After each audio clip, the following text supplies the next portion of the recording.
So this video is kind of a continuation of the Mayans were Egyptians, but with the main focus on Asia. So I'll start this video by briefly explaining the genetics of the Han Dynasty first, and then I'll elaborate more on the Sung Dynasty as they will be the main focus of this video. So when it comes to the ancient Han Dynasty of China, they ruled China 2200 years ago, and as we can see by their artifacts, they had rabbits from Spain and horses from North America. The collapse of the ancient Han Dynasty was a result of the invading Neanderthals. The modern-day descendants of the ancient Han Dynasty of China now inhabit the Andaman Islands located in India.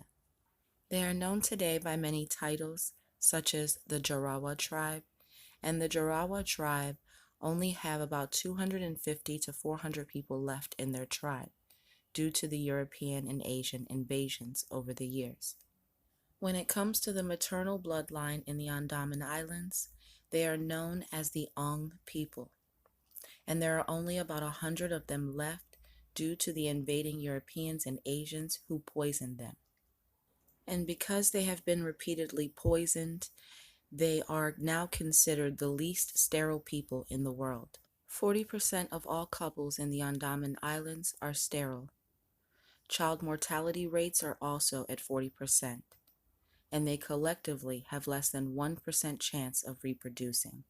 In the past 100 years alone, the population of the Andaman Islands has gone from thousands to hundreds. It's been genetically proven that the male Andaman population are direct descendants from the ancient Han Dynasty of China, and the mitochondrial DNA of the maternal bloodline of the Andaman people is from the oldest maternal bloodline in Africa. So the Andaman people are carrying some of the oldest blood in the world, yet they are systematically being destroyed. And this is the man who now controls the Andaman Islands. So I wanted to explain the Andaman people and their genetic connection to the Han Dynasty, because the Han Dynasty of China and the Sung Dynasty of China were genetically the same people. The Sung Dynasty of China 1,000 years ago was considered to be the most advanced society in the world. So if we examine some of the artifacts of the Sung Dynasty from 1,000 years ago, and we compare that to the artifacts of those of the Mayans and the Egyptians and the Nagas of India, it becomes clear that we have the same black race inhabiting Africa, Asia, and the Americas.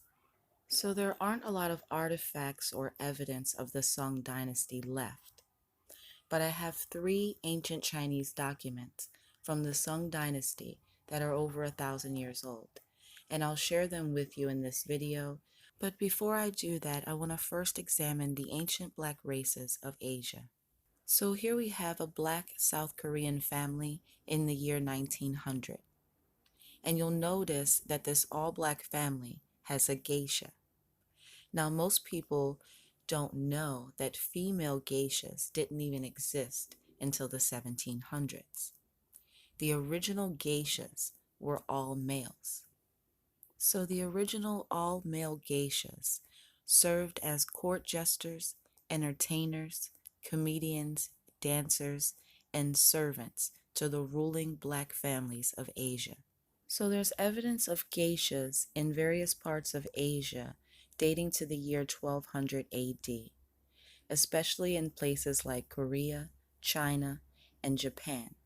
And interestingly enough, the idea of a male geisha or servant or court jester actually originated with Buddha over 2,500 years ago. And Buddha is the oldest documented black Asian from a royal family to have a male servant or a geisha.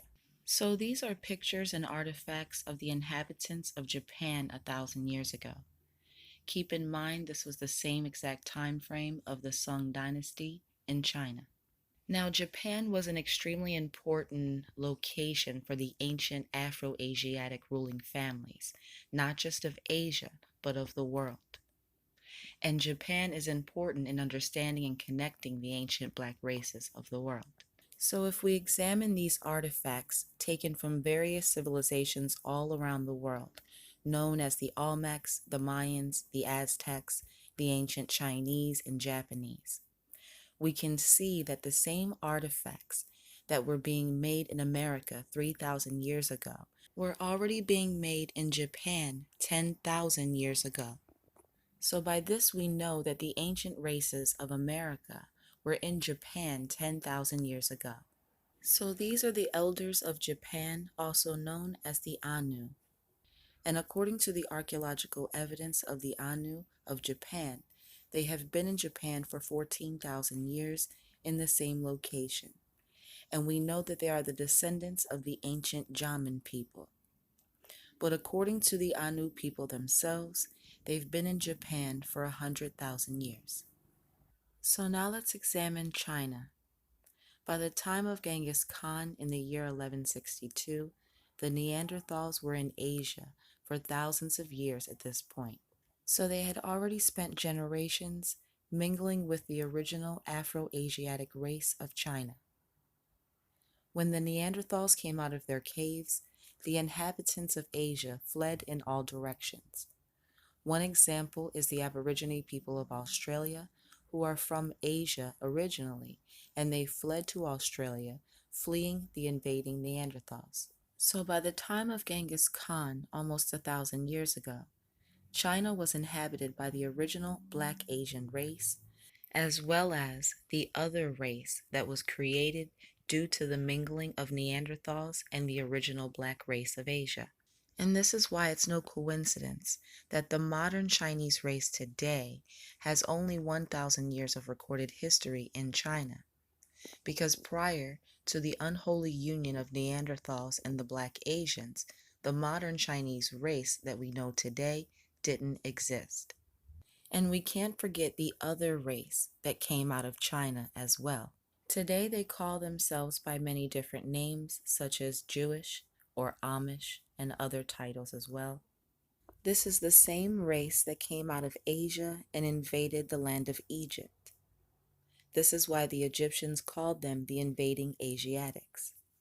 This is also the same race of people who have been murdering the inhabitants of the Middle East for the past 70 years, because they claim that God gave them the land.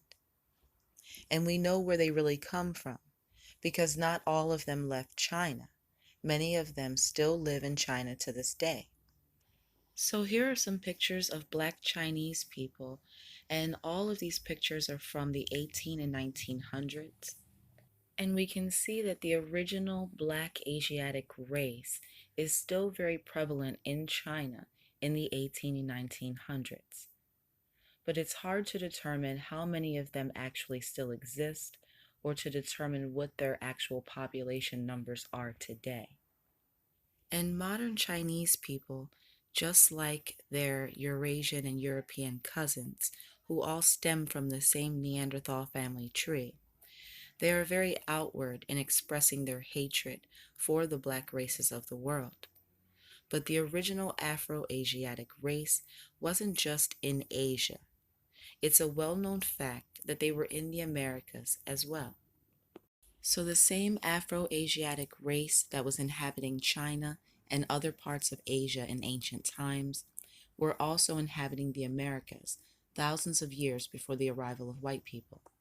In fact, Black Asians continued to come to America even after white people arrived. Here's a group of Black Chinese men who supposedly came as indentured servants to work building railroads and growing cotton in exchange for land. Keep in mind that it doesn't make any sense for white people to bring indentured servants from China to have them work on the railroads and pick cotton in exchange for land. Why would they do that if they had African slaves to do the same labor for free? Not to mention the fact that when it comes to the slave trade, all we have are pencil drawings and handwritten slave records in notebooks. But when it comes to the so-called indentured servants, they have actual photos of these people versus handwritten pencil drawings. And there's something about their title of indentured servants that's unsettling to me. If you look at this picture of this black Chinese woman, she descends from one of the royal families of China.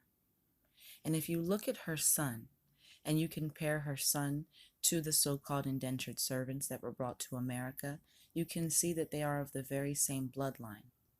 And if they truly were indentured servants who worked in exchange for land, then where are all the black Chinese people in America who own land? Because I haven't seen one of them. So I'll end this video by showing you the three ancient documents that belong to the Song dynasty of China, and all three of them are 1,000 years old. So this is the first document belonging to the Song dynasty, and as you can see, it's in extremely poor condition. But you can still see the man on the left-hand side of the document sitting on the throne. And this man from the Song dynasty of China 1,000 years ago looks like and is dressed just like the Mayans would have been 1,000 years ago in America. So this is the next 1,000-year-old document from the Song dynasty in China. And once again, if we compare the men from the Song dynasty of China to the Mayans of America, you'll see that their facial features are exactly alike. So the last document is the most important. This is called the Beijing Qingming Scroll. And this 1,000-year-old Chinese scroll from the Song dynasty shows us without a doubt exactly who the people of the Song dynasty were 1,000 years ago in China. They were from the same ancient race of people that we know today as the Mayans of South America. So I'll leave a link in the description box with all of the images from the Song dynasty.